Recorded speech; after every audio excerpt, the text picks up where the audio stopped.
আসসালামু আলাইকুম সবাইকে। আজকে আমরা আছি নারায়ণগঞ্জ শহরে। এখান থেকে আমরা কোথায় যাচ্ছি সেটা অবশ্যই আমাদের ইন্ট্রো দেখেই বুঝে গেছেন। সো চলেন এখান থেকেই আমরা আমাদের যাত্রা শুরু করি। নারায়ণগঞ্জের লঞ্চ ঘাট থেকে আমরা এখন নদীর ওই পারে, মানে যেটাকে বন্দর বলে, ওই দিকটায় যাব। আর এখানে আমরা একটা রিজার্ভ নৌকা নিব, যেটা কিনা এখন 50 টাকা চাচ্ছে। সো চলেন যাও যাক। এটা মোস্ট প্রবাবলি শীতলক্ষ্যা নদী। সো এই শীতলক্ষ্যা নদীর এরকম কালো কালো পানি দেখতে দেখতে আপনি পৌঁছায় যাবেন নদীর ওই পারে। এবং এই মুহূর্তে চাইলে কয়েকটা ক্লিক ক্লিক করে ছবিও তুলে ফেলতে পারেন। সো চলেন। এই বান্দা এখানে ছবি তোলার জন্য বসছে।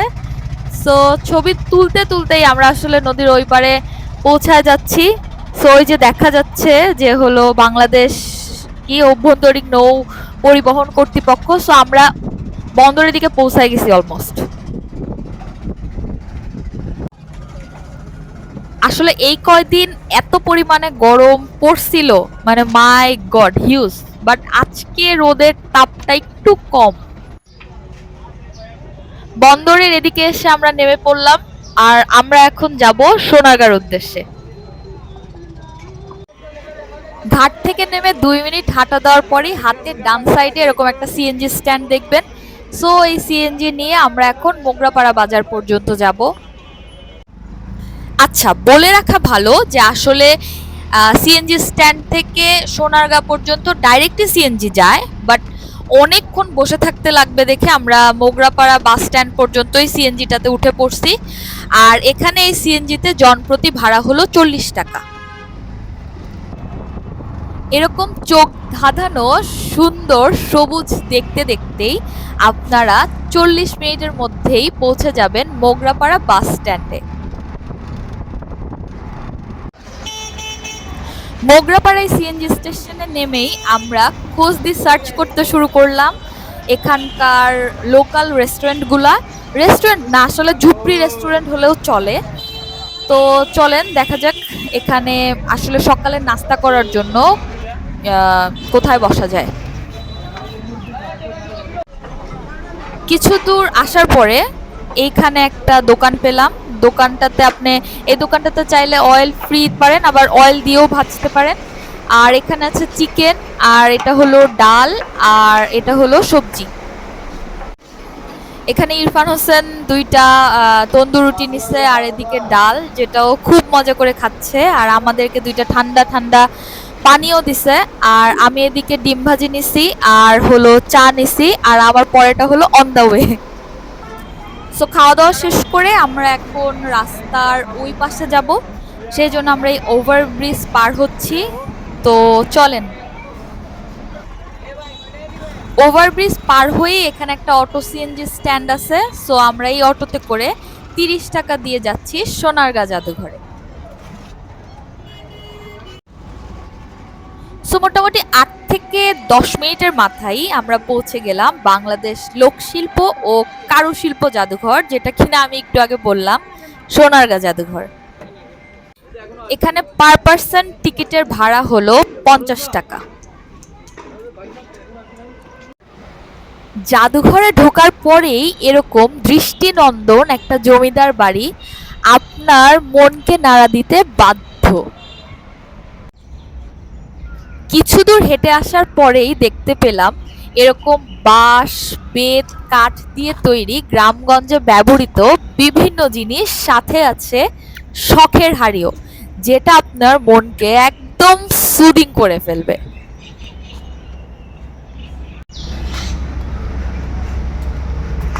তোমাকে গ্রিনি গ্রিনি দেখা যাচ্ছে, মানে সবুজের মধ্যে আছে তুমি আর একটা সবুজ।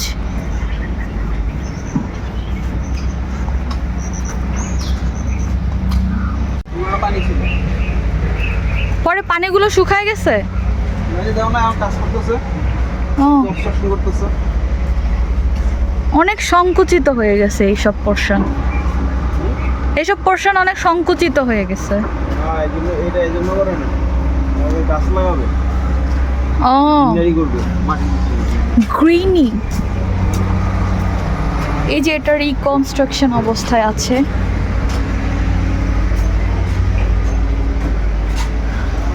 এই যে এটা একটা লাইব্রেরি, এটা একটা লাইব্রেরি। শুক্রবার লাইব্রেরি বন্ধ এখানে লেখা আছে, সেই জন্য আমরা আজকে যেতে পারছি না, কারণ আজকে ফ্রাইডে।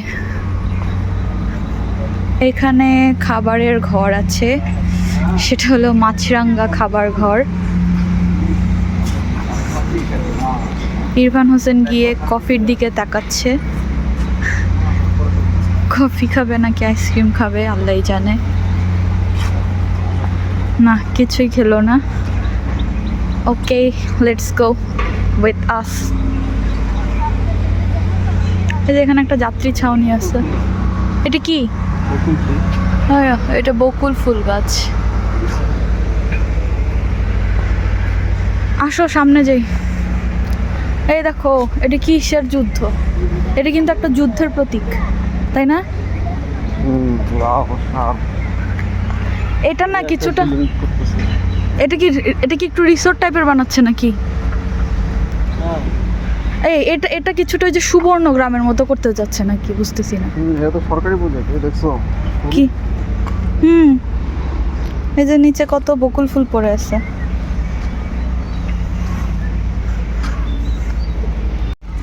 মনে হয় কনভেনশন সেন্টার বানাবে এটা। হতে পারে। মানে খাওয়া দাওয়া করে করতে পারে। আসো তো এখানে একটু দাঁড়াই।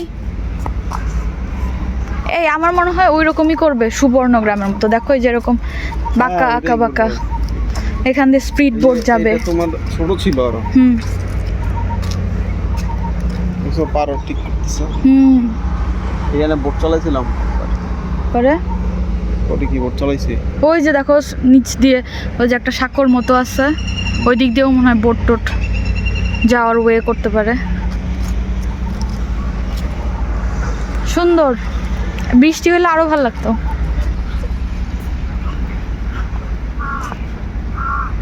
ওইখানে আর একটা ব্রিজের মতো আছে, বড়ই কিন্তু।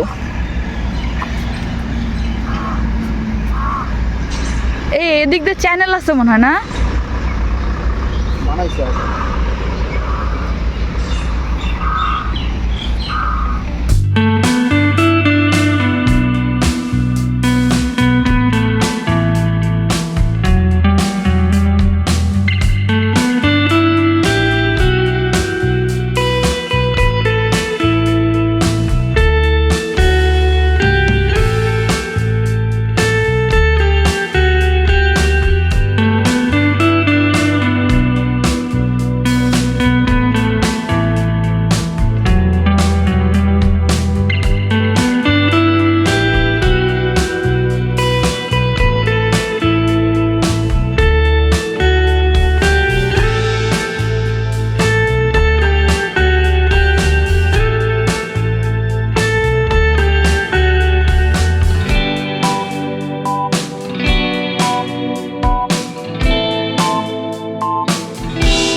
রেসপন্সিবল পাতা।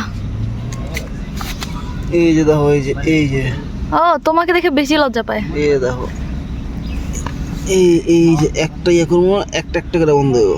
এই যে দেখো, এই যে একটা একটা করে বন্ধ দেবো। হুম। ফুল পাইয়া হ্যাঁ, জবা ফুল। হান্টিং প্লেস এভার।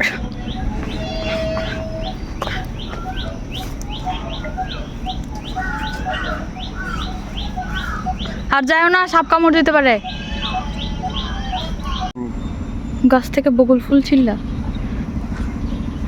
এই যে বকুল গাছ, ইরফান হলো এখান থেকে বকুল ফুল ছিঁড়ে এনেছে।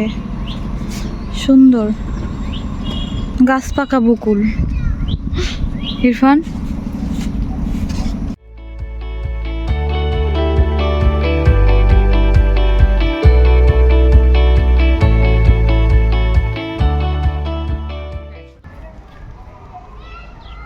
সো আমরা এখন যাব সোনারগাঁ জাদুঘরে, আর এটা হলো সোনারগাঁ জাদুঘরের এন্ট্রান্স।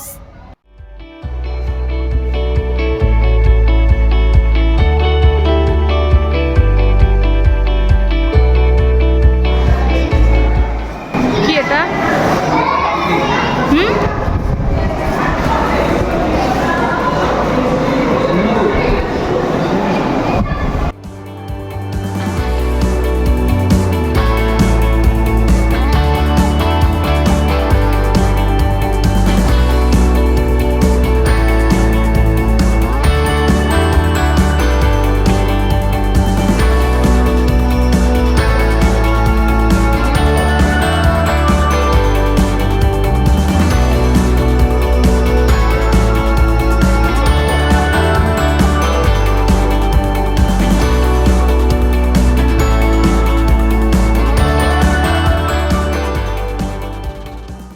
So গ্রিনি, so গ্রিনি। সুন্দর। এই টিকিটটা আমরা বাইরে থেকে কিনছিলাম না, আমরা ভাবছিলাম যে এখানে মনে হয় এমনি এমনি যাওয়া যায়। এই যে এই বাড়িটাতে যেতে হলে টিকিট কাটতে হয় এবং টিকিটের দাম হলো পার পারসন 100 টাকা করে। সো এই যে এখানে হলো টিকিটের বুথ আছে, বুথ থেকে আবারও টিকিট কেটে আনলাম। সো এই টিকিট দিয়ে হলো এর ভেতরে যাওয়া যাবে। এখানে একটা সুন্দর ঘাট আছে। পানির কি ঠান্ডা? এইটা হলো জমিদার বাড়ির এন্ট্রি গেট, দেখতেই একটা জমিদার জমিদার ফিল আসতেছে। এখানে ভেতরে ঢোকার পরে আসলে বোঝার উপায় নাই যে এটা বাংলাদেশ নাকি কলকাতা।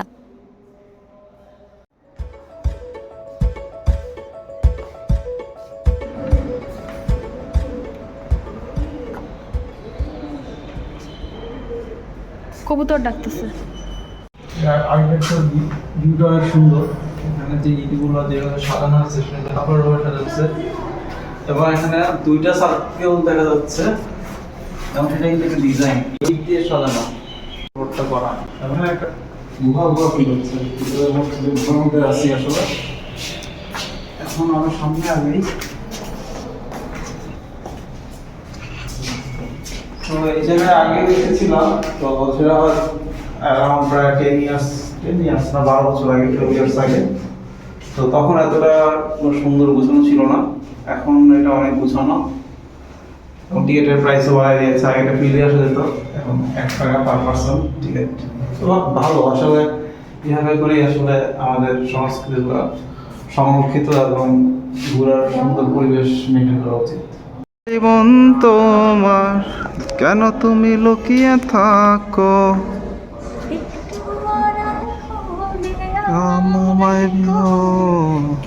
আগে শূন্য শূন্য বলো, আমার ছাড়া এত তুমি পারো, কেন লাগে শূন্য শূন্য তবে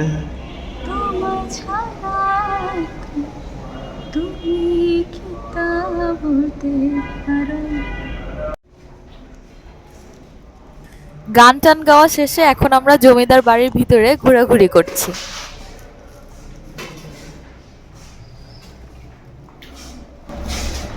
এখানে মনে হয় লাইটের কোনো সেন্সর কাজ করে। না এই যে ওই জ্বলে উঠলো আপন শক্তিতে, জ্বলে উঠলো আপন শক্তিতে। হ্যাঁ, সেন্সর থাকার কথা জ্বলে উঠেছে আপন শক্তিতে। এটা না, এটা না, এই যে এইগুলোর সেন্সর দেখছো, মহিষের গাড়ির চাকা, মহিষের গাড়ির চাকা এগুলো। জোরে কথা বলে, আমার মনে হয় লাইটগুলো সেন্সর দিয়ে করা, মানে আমরা আসলেই জ্বলে যাচ্ছে, জানি না ঠিক। এইগুলো কি কাঠের? ও খাটের মাথা, ভ্যারিয়াস টাইপস অফ খাটের মাথা ইন হিয়ার। মশারি স্ট্যান্ড। ও মশারি stand. Yes. Mosquito net stand.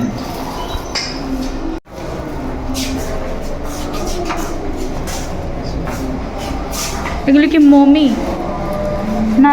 ও এগুলোও খাটের স্ট্যান্ড। দেখি এগুলোও খাটের স্ট্যান্ড।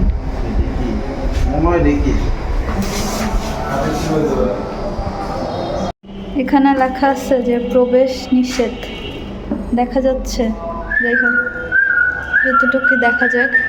এই যে এখান দিয়ে সিঁড়ি আছে উপরে যাওয়ার, একদম পুরো ঘুটঘুটে অন্ধকার হয়ে আছে, একদম পুরো হান্টেড লাগতেছে, হন্টেড।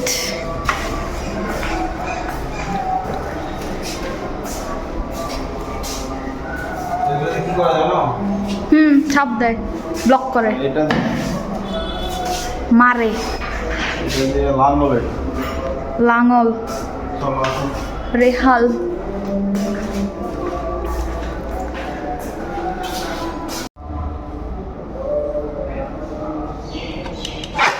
ও এটা খুলে গেল, ওয়াও দ্যাটস অ্যামেজিং।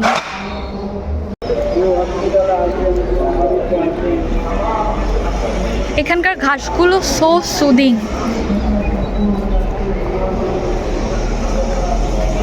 খুব সুন্দর, মানে সব গ্রিনি একটা ফিল। এর মাঝখানে আমরা দুইজনও গ্রিন কালারের ড্রেস পরে আসছি কেমনে জানি। সো সব কিছু মিলায় মনে হচ্ছে যে একটা গাছ মানব ফিল আসতেছে।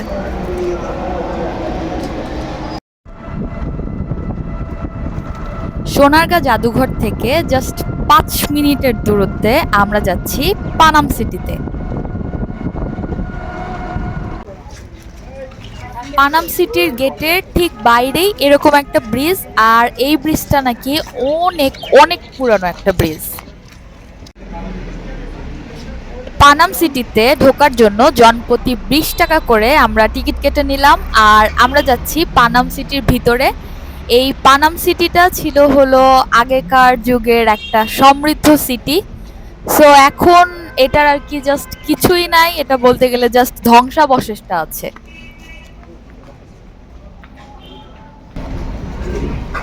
আমরা ঘুরে আসলাম, যেটা হচ্ছে 100 টাকা ছিল। এটা কিন্তু আর্টিফিশিয়াল ডিজাইন করা, আর এটা হচ্ছে একদম ন্যাচারাল, একদম এক্সিস্টিং। এবং এটা হচ্ছে আমরা এখন মেইন পানাম যে সিটি, একটা সিটি ছিল, শহর ছিল, সেখানে ঘুরতে আসছি। এখানে লোকজনের নাম লিখে গেছে প্লাস দিয়ে, আই ডোন্ট নো ওয়াই, কেন লিখে গেছে, হয়তো তাদের ভালোবাসা পূর্ণ করার জন্য। যাই হোক, হোয়াট এভার। তো এইটা হলো একদম পানাম সিটি।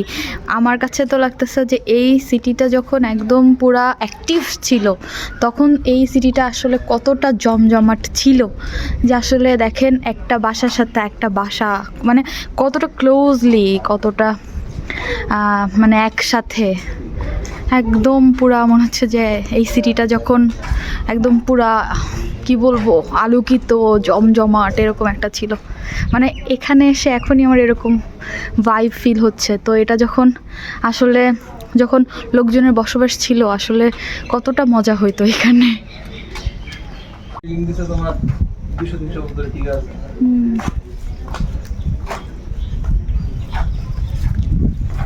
এখানে লেখা আছে যে ঝুঁকিপূর্ণ ভবন, উপরে ওঠা নিষেধ।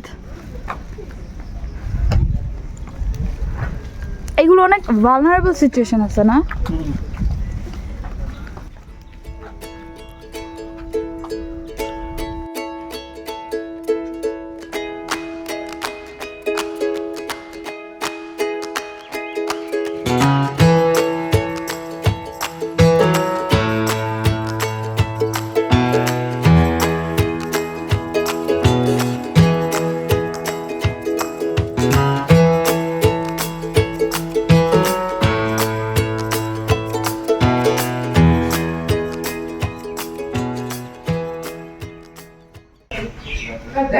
কই গেলা?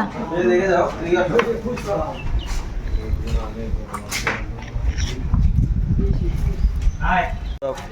দেওয়া হয়েছে কি দেওয়া হয়েছে? সবটাই কাঠের উপর বেসমেন্ট করে দেওয়া। ও তার মানে এখানে কলাম নাই? কলামে যেগুলো কলাম, মাটির কলাম। মাটির কলাম? আর উপরের ছাদের ইয়ার হচ্ছে কি তোমার এই কাঠ, ও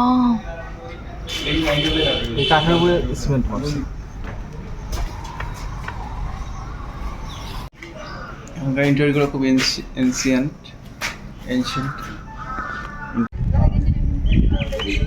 এখানকার বাড়িগুলো একেবারে লাল লাল ইট দিয়ে তৈরি করা, জাস্ট একদম অ্যাস্থেটিক দেখা যাচ্ছে। আসলে এই জায়গাটা হচ্ছে গিয়ে 1305 সালে বানানো একটা ভবন। ভবনটা হচ্ছে গিয়ে কাশীনাথ। এখন এই জায়গাটা কিন্তু এখনো ইনটেক আছে। এই জিনিসটা কিন্তু আসলে মানে যে আমরা গার্ডেনিং বলি সেরকম একটা গার্ডেনিং, এবং এটা খুবই সুন্দর একটা ছোট একটা গার্ডেন বলা যেতে পারে। আর এটা হচ্ছে গিয়ে যে বাউন্ডারি, এবং বাউন্ডারিগুলো হচ্ছে দেওয়াল, মানে দেওয়ালটা হচ্ছে গিয়ে লোহার রেলিং দিয়ে বানানো, এবং খুবই এস্থেটিক একটা রেলিংয়ের ডিজাইন। এবং এর সাথে সাথে যে বাড়িটাও কিন্তু খুবই অনেক সুন্দর সুন্দর আসলে, যে এই ছোট ছোট মোজাইকের টাইলস করা, এবং যে উপরের যে সৌন্দর্যটা সেটাও কিন্তু আসলে অনেক সুন্দর। যে এখানে যে পিলারগুলো সেগুলো অনেক নকশা করা, সুন্দর নকশা করা। এবং বাড়িটা আসলে দোতলা একটা বাড়ি, এবং বাড়িটা আসলে অনেক সুন্দর। এবং এই ভবনের নাম হচ্ছে গিয়ে কাশীনাথ ভবন, এবং এখানে যেটা সংরক্ষিত করা হচ্ছে 33 নাম্বার পজিশন দিয়ে। তো এখানে আসলে এটা আসলে মাস্ট এটা দেখার। আসলে আমরা এখন আছি একদম মাঝখানে পানাম সিটির, এবং এই যে একটা বিল্ডিং, ওই দিকে আরও 2-3টা বিল্ডিং আছে, এবং এখানে সবাই ঘুরতে আসছে। এবং সামনে যেই এই যে একটা বিল্ডিং, এটার ইন্টেরিয়র ডিজাইনটা খুবই সুন্দর এবং মানে খুবই মনোমুগ্ধকর। এবং এর সামনে ছোট গার্ডেনিং আছে, আর এইখানে হচ্ছে গিয়ে পুরো সিটিটা একটা পর একটা বিল্ডিং। আর বিল্ডিংগুলোর লুকিংসগুলো অনেক এস্থেটিক। আমি একটু কাছে যেয়ে দেখাচ্ছি যে আসলে এটার বিউটিটা কত সুন্দর। এই যে টাইলসের ইয়ে করেছে এখানে, কিন্তু এই যে বিভিন্ন টাইপের টাইলস, ছোট ছোট ছোট ছোট বিভিন্ন টাইপের, বিভিন্ন কালারের এবং বিভিন্ন আঙ্গিকে করা। যদিও ওগুলো অনেকগুলো হচ্ছে ইয়ে করেছে, রিকনস্ট্রাকশন করেছে। আর এই যে দেওয়াল, যে লোহার একটা রেলিং, এটাও ডিজাইন করা, এবং এর উপরের যে সানসেটগুলো সেগুলো কারিগরজময়। পুরো বাড়িটা হচ্ছে গিয়ে প্রাচীন, মানে একজন মানুষের রুচিবোধের প্রমাণ রেখে গেছে আর কি, যে তারা কতটা রুচিসম্পন্ন মানুষ ছিলেন। আজকের পানাম সিটি ঘোরাঘুরি আমাদের এখানেই শেষ। নেক্সট কোনো ব্লগে নতুন কোনো জায়গায় আপনাদের সাথে আবারও দেখা হবে। সেই পর্যন্ত সবাই ভালো থাকবেন, সুস্থ থাকবেন। আল্লাহ হাফেজ, আসসালামু আলাইকুম।